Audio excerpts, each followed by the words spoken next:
Hello and welcome to Wehry Dads. I'm your host, Pete Wehry, with my co-host. Dad, I'm actually thinking. So It's a new start for me as you're talking. So today, kind of a loose series. We're thinking about what matters, what we want to pass on to our kids or grandkids or great-grandkids. And to you. We want to pass it to you. And we've been talking a little bit about constructing a morning routine. And I used to... It is passé in some ways, like something you hear all the time, but you hear it all the time because it works. A good resource for a lot of this is Andrew Huberman, probably saying I think that's how you say his name. He's a Stanford psychologist or psychiatrist, and he really talks about how to successful neuroscience, basically. So he gives, and for him, he talks a lot about morning routines and bedtime routines and the way that affects just the way you live. So we'll talk about different, he talks about getting natural light in the morning and limiting artificial light at night so that you can sleep well. Those are all important things for sleep. But then he talks about, obviously, physical exercise in the morning. And he talks about mental exercise, doing something hard mentally when you first wake up. And so the thing I would want to add to that he doesn't talk about, but I think it would kind of come under that mental, is spiritual orientation, spiritual exercise in the morning. So the first thing we want to talk about this morning routine is how to do your devotions. And we want to talk about what we do, but we also want to give you some ideas so that you can make your own morning routine, because not everyone is going to do the same thing. I have found different things work for me. But before that... No, you went way too long. We have no sponsor. No sponsor. No, so you're so excited, which this is good, because if I was sitting out there in the crowd, I'd have bated breath, like, wait a minute. But we have a scented candle from last time. This time we can't have the candle without striking a box match by Diamond. And Diamond matches do a great job lighting your fire. So come on, baby, light my fire. There we go. So our sponsor today is Diamond.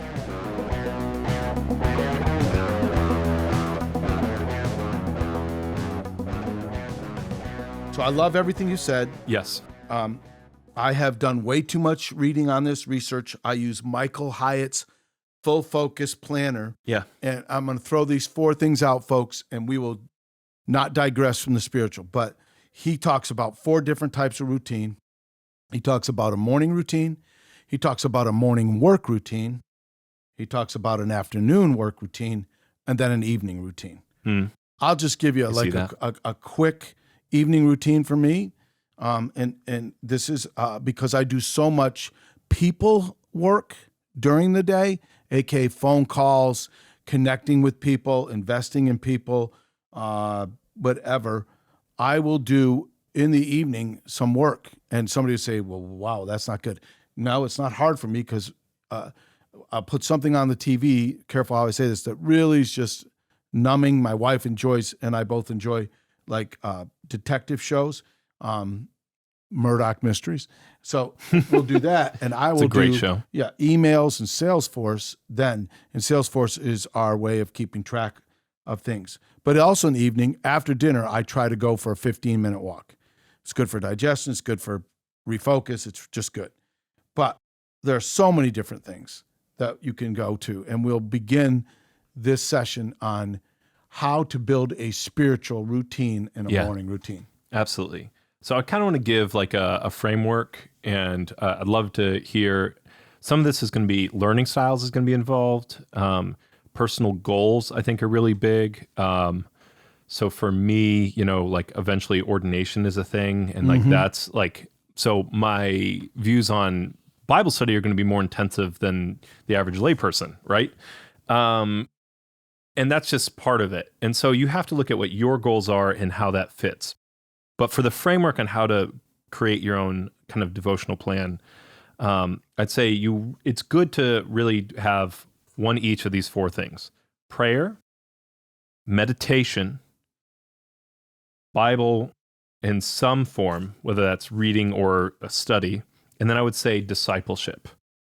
And what I mean there is, I'll say discipleship from the dead. It doesn't necessarily have to be from the dead, but discipleship from distance, that's what books are. At the end of the day, we don't realize that books are literally time machines. So if you think about that, like if you write a letter to yourself, you are talking to yourself from the past in many ways. Yeah. And so this is how we get to interact with people who have a different viewpoint and different wisdom, and it passes down over time. And I think that it's good to have that input from other people. So we got done last time talking about community, and so we talk about investing in community. Well, there's a community still that's investing in us, and it's a community of saints beforehand. So when PJ was talking about this, so he mentioned prayer, he mentioned meditation, the importance of Scripture, and then he mentioned, growing from the dead. I also have all of that correlating with two other things. He said discipleship, right? That was from the dead. And I will tell you, for me, discipleship, some of my Bible study is to have that, remember what we talked about last time, wisdom time with my two grandsons. Yeah. I'm going to get a nugget. And might I add, when you're dealing with a 5 and 7-year-old, you better have a nugget. Do not get a brick. Plethora of nuggets. Do not go and think you've just struck the mine, because they will only remember one thing. And the truth is, we make fun of this generation, say they can only remember one thing. We're part of this generation. And so I sometimes can only remember one thing. But I think journaling is also part of that. But that is no matter what I'm meditating, reading. So let me, folks, jump in. This is what I do. I wake up in the morning. I have a couple of things I do before I start getting in the Word. One of those, I drink a glass of water. Okay. Yeah, that's a good point. And that was somebody said, hey, man, you need to do this for your health. And they're right. I get a cup of coffee because I think somewhere in Leviticus it says you should have coffee before you read the Bible. Look it up. Yeah. Okay. Definitely Probably found not that. true. Yeah. But so I do that, and I start, careful folks, I'm building momentum as I'm having my time with God. I'll literally read the daily bread. That takes me 1 to 2 minutes. I read and I write down the top. I write down what the scripture is, so I remember it. And then I remember one nugget from that daily bread. I then read, and I'm reading a book by Dane Ortman, I think his name is. It's called Ortland, Deeper. I think. Ortland, it could be. That's what it is. This guy is unbelievable. It's been unbelievable. I read the book Deeper. It's called. Now I'm reading it. And folks, listen to me. I read 1 to 2 pages daily. John Wooden's dad gave him 7 premises when he was younger, and he said, drink deeply from good books. And PJ last time in our podcast mentioned this, and I want you all to hear this. He said, you make choices of what good and bad books are, what you're putting in your mind. And I'm telling you, this book Deeper is so good that I am now reading 1 to 2 pages of it, and I am reading it like I'm studying it. Great truths. I'm sharing it with people. The next thing I read, and if you've ever read any Paul Tripp and his New Morning Mercies, it will in some way challenge you. This is my way of challenging my mind. And the funny thing is I do a thread with myself, a friend of mine, Bill, and a friend of mine, Mark. We do this every morning. So now think about what that devotional thing is. It's not only I'm doing some devotional thing, a thought. There's an outreach and an accountability. When I just got back from Panama, when I was in Panama, I didn't have New Morning Mercy, so I did the best I could. I told them how much I appreciated what they sent, and I sent them from Ortland, the Deeper book. Then I go right into my daily Bible reading, and I use this thing called the 5-day Bible reading program. It reads the entire Bible or just the New Testament, depending what you want to do. And I choose to do all of it. And it's chronological in reading the plan, and it helps the Bible make sense. And I will be honest, when I'm in the Old Testament, I don't soak it. I read it. In the New Testament, I'm reflecting a little bit more. Yeah. And then all the while I'm reading that, I am journaling what I got from that. And I have a little journal that I keep that then leads to, on the left side, it asks me where my mind is at. What is something you're grateful for? So all of this is the beginning process. It takes me probably a half an hour to 45 minutes, depending on what part may touch my heart and soul mind. I also did the Gospel Primer by Milton Vincent. I've read that probably 50 times. similar to doing the deeper. When I get done with that, I then combine my exercise and prayer time now. Okay. Yeah. Because if I, at 5:30 in the morning, That's what I need to do. Close my eyes, I will have prayer with Pastor Pillow and Brother Sheets way quicker than I will with my God. So what I do is I go for a walk, and I want to give you this, and some of you will panic because you might not agree with like somebody's theology and all this, whatever. And I am saying it just like that. There's an app called Pray First, and it's really interesting. It's put out by the Highlands Church. They have the Lord's Prayer, the Tabernacle Prayer, the Prayer of Jabez, and there's a couple others. Those are my three favorites, especially the Lord's Prayer and the Tabernacle Prayer. And what it does, it's a guided prayer, it gives you some thought, and then you can pray through, whether it be for government, your family, others. And it's not just ask. It says, now give praise to God. Those prayers, and I only do one of them, takes me 20 to 25 minutes. I walk usually 45 minutes to an hour. When I'm done with that, you said this, the discipleship, then I put praise and worship music on. By that point, I need a little oomph to my walk. Yeah. But also, I am now reflecting and meditating on, and probably, every morning, folks, I'll probably listen to the song, if you've not heard it, by Maverick City, Jireh. How can you walk and think of, not give praise to God when you think of the phrase where I think she says, talks about the lilies. I can't remember how it's so terrible. I can't remember this. But if he takes care of the lilies, how can he not take care of you? From Sermon on the Mount. Yeah, but I wish I could word it how she does it. Like, oh my goodness, whenever I hear it, I go, if he pays attention to the lilies, if he's aware of the sparrow, and those are not the right words, but it doesn't matter, folks. Just hear me. If he keeps track of the hairs on your head. Which change daily for me. Me too. It's getting there. But, folks, and so I don't know how to say this. I don't even know how long we've already gone on this podcast, but I'm going to tell you. I start my day off with God. And it's hard to be selfish when you start your day off with God. I'm also, as I mentioned the last time, doing a Philippians study. We still managed to do it, but Yeah. But it is harder. So honestly, folks, one of the things I'm probably going to end up doing, this is not where we need to go totally on this podcast, but you need to hear this. When I got back from Panama, I said, man, I got to really increase my heart rate so that, my pulmonary is better. So I'm going to walk a half an hour up to, we have a workout place. I'm going to do elliptical for 20 minutes, probably 15 at first, do some lifting and then walk back. When I'm walking up and walking back, walk up, prayer, walk back, worship. Gyra. Yeah. Yeah, you just said it. If you think about it, while I'm working out, I'd probably be in prayer that I make it. Okay? But the fact is, I think you all can understand this. PJ's talking about certain disciplines and fellowships and like work routine. Before my day starts, my day's already started. It is started off right. There's a bang to that buck, I'm going to tell you. The 5 people you're around are the ones you're going to be most like. Yeah. You said that last time. Like, right. What if there's a 6? No, go ahead.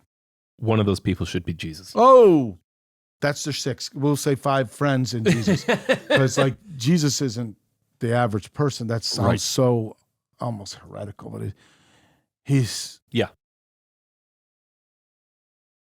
I almost just started to sing, what a friend we have with Jesus. Why would we spend time like with all other people when we could at first spend it with the Son of God, who loved us and died for us and craves? That's what this deeper book's been about. I heard a guy say this one time. He said, no matter what you've done or what you're doing right now, the worst spot you ever in your life, God's love for you never changed.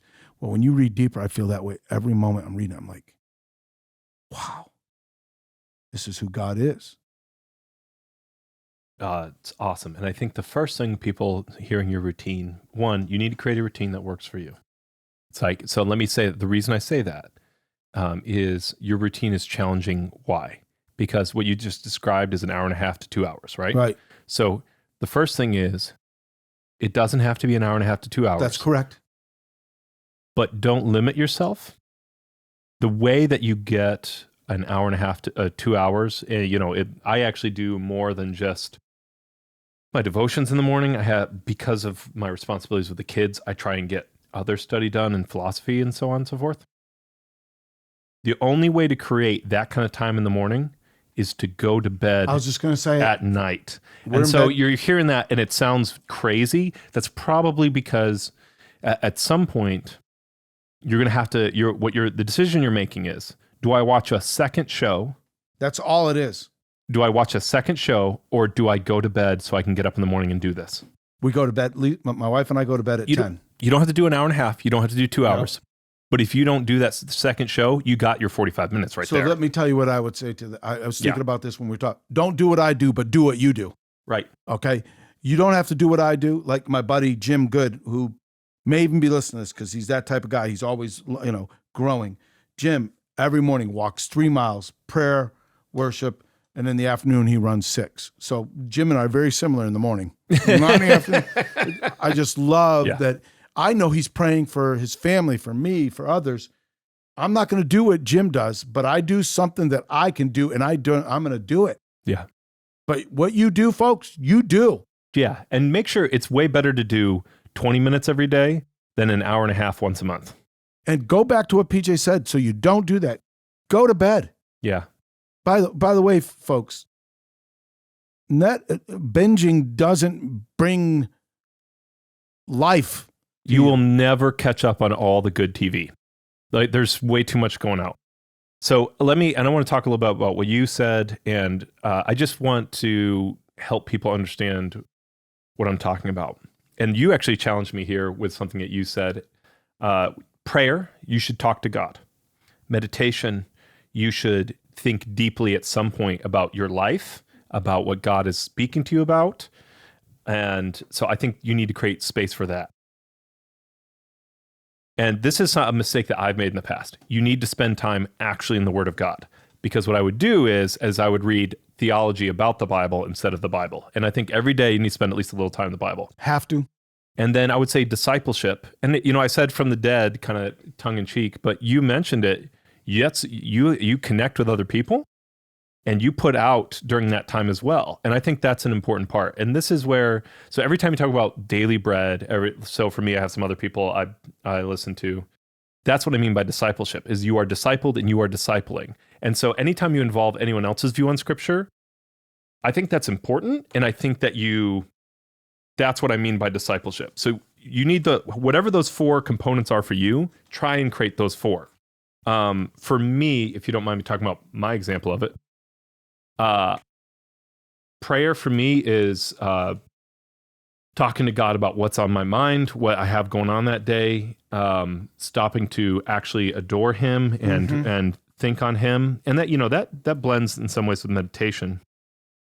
I think I need to do better about meditation, and I need to do better about prayer. And I think what you said about walking while prayer, I might have to try that because I don't fall asleep, but I get distracted in the mornings. No question. So if I sit and I close my eyes, it's not as good. I've tried journaling, and that often works for me as well. So, if you get distracted while praying or you fall asleep, try writing down what you're saying. I found that to be really helpful, or try walking, like you said. And for me, even adding things throughout the day here, we were talking about morning routine. When I cook probably every day. I put on the Daily Liturgy podcast. I think that's really good. And it gives you different readings, and then you pray the Lord's Prayer. And I think it's good to have things that change every day. And there's something so centering about when I get to that point and I pray the Lord's Prayer, and it just brings me back to this is like this moment, this repetitive action about what matters. And then for Bible reading, I do the once a year Bible. I'm not super great about keeping up with that. I need to do better. And then I'm studying Philippians, and I'm reading, this would be the discipleship portion for me. I'm reading the great systematic theologies of history. If anyone wants to be part of that kind of process, they're welcome to message us. I would definitely Love, that's a journey I'm taking with a couple other people, good friends of mine. And I think just reading, and for me, that's part of my journey and what I want to accomplish, but also just one, deep diving in Philippians, really good for me. Reading that, like what you said, like you're like kind of going through the Old Testament and you're like, it's just good to be part of the, like that narrative. And then really deep diving from a discipleship level. And when you're reading someone who's put a lot of thought and care into their writing, like you're talking about Dane Ortland, if you're having a hard time finding those 5 people that you need to be a part of, do not despair. If you can listen to this, you probably you have access to the internet. There are people that you can hang out with who are dead, but who have incredible things to share. So you've never met Dane Ortland. No. But he's had a tremendous impact on you. Yes. And so if you spend that time in those books or with a specific author, they can be one of your 5 people. Right. And I do still think you mentioned it. You're reading the theological. Those are your 5 people, man. Like you're shooting stuff like, did you think about this or did you? Let me go back to what you said about the Old Testament. So I'm in Panama and I'm reading, I think it's Isaiah, some Chronicles. It's all part of it. And it's basically about Zedekiah. And this was the point. Zedekiah was evil. I mean, you can read all the different ramifications for that, but he was evil. And then his son comes up and guess what? What a shocker. His son is evil. You know, you read the Old Testament, you'll see this over. And Hezekiah did that which was right in his own eyes. I mean, Hezekiah did that which is right in the eyes of the Lord. You almost go, yes, somebody I can want to read about. Yeah. The point is, I still need to reflect on that because there was a lot going on in the Old Testament in history where people did not follow Christ, did not follow God, did not follow the truths of his word. And there were ramifications for it. And we don't have to get super political here. We don't have to name names. But I think everyone would agree that we at least have some political leaders at whatever level. I'm not saying who or like which positions, but we've all seen the ramifications if you have immoral leadership and what effect that has on those underneath them. And so even when you're reading Zedekiah and you're like, what does this have to do with me? It's like, it's nothing new. Right. There is nothing new under the sun. God is still in control. Which, by the way, if you read the Old Testament, you'll see that. And so you're thinking this. As you look at our country, people go, what is wrong with us? Well, it's called sin. It's nothing new. Right. Well, folks, as we've talked about morning routine, we've started our conversation really focusing on the spiritual. As you could tell, there's some blending between that and the physical. In my case, PJ reflecting and saying, yeah, maybe that would work better for him. Point is, if I could say anything, you need to work at a routine, and your morning routine begins with that evening routine with what PJ said. Go to bed. I think, in Revelation, I think it says, get your butt in bed. Oh, that's not it. That was me. People don't like to hear that. Yeah. Go to bed. And you say, well, I can't fall asleep. If you don't sleep well the first night, you'll sleep well the second night. If you get up early and you start working at it and doing some exercise and all that, you'll sleep better. Go to bed. Seriously, go watch some of Andrew Huberman's stuff. He has great stuff on, like, if you're struggling with sleeping, here's how to do it naturally. The difference between that and, like, I know a lot of people are on sleeping medication is it takes some training, so it won't work at first, but it will get there. Yeah, it's so good. Even as we talk about this, I mentioned this, and you hear things over and over again, and then you realize not everyone's heard it. I was talking to a good friend the other day. The good is the enemy of the best, and so I'm not saying that the second show is bad, but what matters to you? What are your priorities? And what kind of person do you want to grow, and what kind of person you want to become? It's great. Go to bed. Love Thanks. you, Dad. Yep, love you.